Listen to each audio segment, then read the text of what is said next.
Hello there, BookTube. Hope you're doing well wherever you're watching this from. I thought I'd do a Friday Reads video. Obviously, my schedule's been all out of whack recently. Partly because I've been trying to get as many of these library tour videos out. I'm kind of filming them in bulk because it's getting closer to when we need to be leaving this place. Yeah, I've been kind of filming them in bulk. I'm just trying to get them out, at different points in the week. So I don't want to be inundating you with too many videos, but I also want there to be a bit of variety too. So I thought I'd try and get back on track with the Friday Reads video, and just hopefully quite quickly give you an update on what I've been reading. So this week I finished Italo Calvino's Cosmo Comics. This was the last book that I've read for the Reading Europe 2021 challenge that Book Time with Elvis has been doing, and that whole challenge was a blast. And I've actually filmed a separate review video for this, which is something I've never done before, but was kind of one of the things I wanted to try and do when I started the channel. I just didn't have the confidence really to just spend a whole video just on one book. So I gave it a go with the Cosmicomics, and hopefully that'll be something I'll try and do a little more often in the future. But in a nutshell, I enjoyed it. It was a bit up and down. There's some strong bits, some weak bits.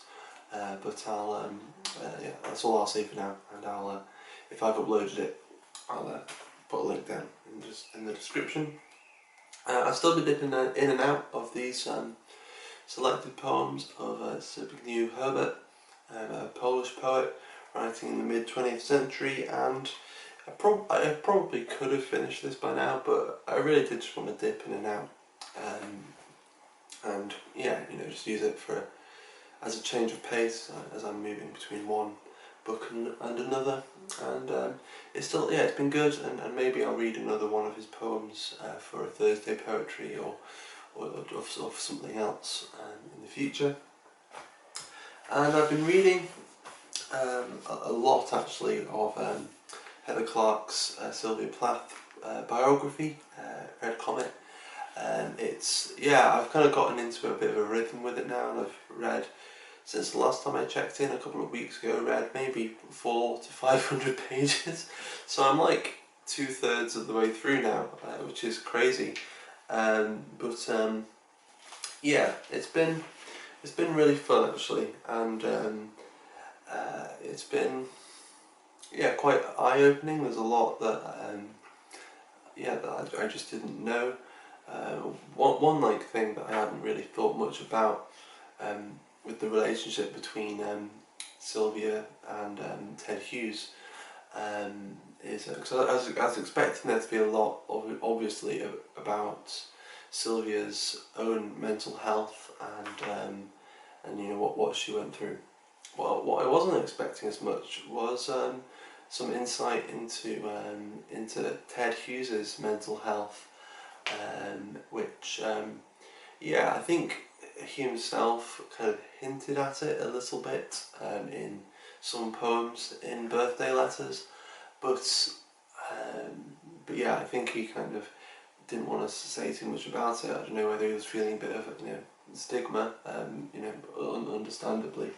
But this actually does probe into it, and him kind of suffering from panic attacks and things like that, which I'd never realised. But I thought I'd share with you just one sentence that just struck me, and it's something that I think to begin with kind of annoyed me a bit, but once I realised it was her style, I actually began to enjoy a bit, which is when she's discussing a particular poem or a particular story that Sylvia Plath had been working on at a certain point in her life. Every now and then Heather Clark will just turn aside and will just add a question or a statement after working through what the poem or the story or whatever is about. We'll just give you a statement or a question that kind of probes into maybe what she was thinking or about the climate of the time and things like that. And that kind of her way of doing that kind of has grown on me as I've gone through it. And I thought I'd just share just one of these sentences, and it's while she's talking about a radio play that Sylvia wrote, which I think you can buy. It's been published, and yeah, I'd quite like to read it actually at some point. So yeah, I'll be looking out for it. But it's called Three Women, and it is, you know, it's just the story of three women. It's their voices. It's like kind of like Under Milkwood, I suppose, a play for voices, and you know, there's not a single male voice. You know, it's literally just these three women talking for the whole thing, which is great, and it's kind of inspired by a film, an Ingmar Bergman film, which was a few years old when this came out, which kind of shuffles and plays with the situations of the women, so it's kind of slightly different to the film. And so one of the women has just had a baby, and she's married, and the baby's fine, and you know, they're going to be going home. There's another woman who has who's miscarried, and then there's another woman who's a young student, and she's been grappling with whether she should have an abortion or not, and I think eventually has decided to give birth to the baby, but then, you know, not to keep the baby, to have it go into foster care or something like that. And so and all of these women are having problems and are grappling with things. Even the woman who on the face of things seems to be in a happy marriage. But what Heather Clark is really trying to bring to attention is just really how amazing it was that Sylvia Plath was talking about these things, because there was an earlier poem, I can't remember its name now, but it's essentially the first, or at least one of the first known poems that she could think of that was actually dealing with miscarriage. That, you know, there wasn't really a language for that in English literature as a taboo subject, and this is just bringing all of that, just all of the language around pregnancy, whether it's, you know, what we would see as a successful, you know, happy pregnancy for a stably married couple, or whether it's something more dramatic, something sadder. All of it, the whole range was taboo, and there was a point, you know, on I think American and British TV where you weren't even allowed to say the word pregnant on TV, and stuff like that. And so the fact that she's actually writing this is really cool, and I'm going to get to the actual sentence now. And I don't have anything really to say about it. I don't have any exposition on it. I don't think it's really my place, but it just struck me as I was reading it as just a great thing to say, you know, a great cog to start turning. So let's see if I can find it. So, why are women forbidden to speak of such things, Plath asks in Three Women, while mass murder and nuclear annihilation make headlines? And yeah, that question just kind of slapped me in the face as I was reading it, and thought I'd just share that quickly with you. And yeah, so I've been really enjoying this, and have been growing to appreciate more of the things that maybe were annoying me a bit at the beginning, but actually everything's falling into place a bit more. I'm understanding Heather Styles' approach and her style more and more as I'm reading, and I've been really appreciating it. And then finally, just as we finish, I just started today Slouching towards Bethlehem by Joan and Didion. I'm actually filming this video really early, it's like midweek now, so it's going to be a couple of days before I put this up. But on Friday I'm going to be starting reading Three Men in a Boat as a group read that Mark over at Book Time with Elvis is doing as a sort of carry on from the Reading Europe thing, although some other people have been invited to do it, or have invited themselves, as you know. So if you can find his video about it, maybe I'll link it if you're interested. But yeah, I'll be reading Three Men in a Boat. That's what that was about. and that's going to be on Friday.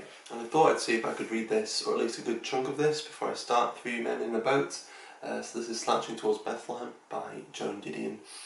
And it's a book that I just picked it up off the shelf in a bookshop a while ago, like months ago.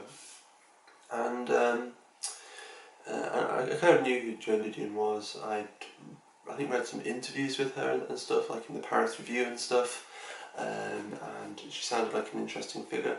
And so I was curious, and I picked this up off the shelf and just read the first paragraph of the first piece. I was so impressed with it that I just had to buy the book. And I thought I'd just share that paragraph with you, because I think it's great. So the piece is called Some Dreamers of the Golden Dream. This is a story about love and death in the Golden Land, and begins with the country. The San Bernardino Valley lies only an hour east of Los Angeles by the San Bernardino Freeway, but is in certain ways an alien place. Not the coastal California of the subtropical twilights and the soft westerlies of the Pacific, but a harsher California, haunted by the Mojave just beyond the mountains, devastated by the hot, dry Santa Ana wind that comes down through the passes at 100 miles an hour and winds through the eucalyptus windbreaks and works on the nerves. October is the bad month for the wind, the month when breathing is difficult and the hills blaze up spontaneously. There has been no rain since April. Every voice seems a scream. It is the season of suicide and divorce and prickly dread wherever the wind blows. And just the quality of the writing in that first paragraph, I just couldn't leave the bookshop without it. So we'll see how that goes. Probably by the time, at least I'm hoping by the time I check back in for the next Friday reads, I will be reading Three Men in a Boat, and will have finished this, or at least read a good chunk of it. So there we have it. I hope you enjoyed. I hope this didn't go on for too long, and I'll catch up with you in another video soon. Alright, bye bye.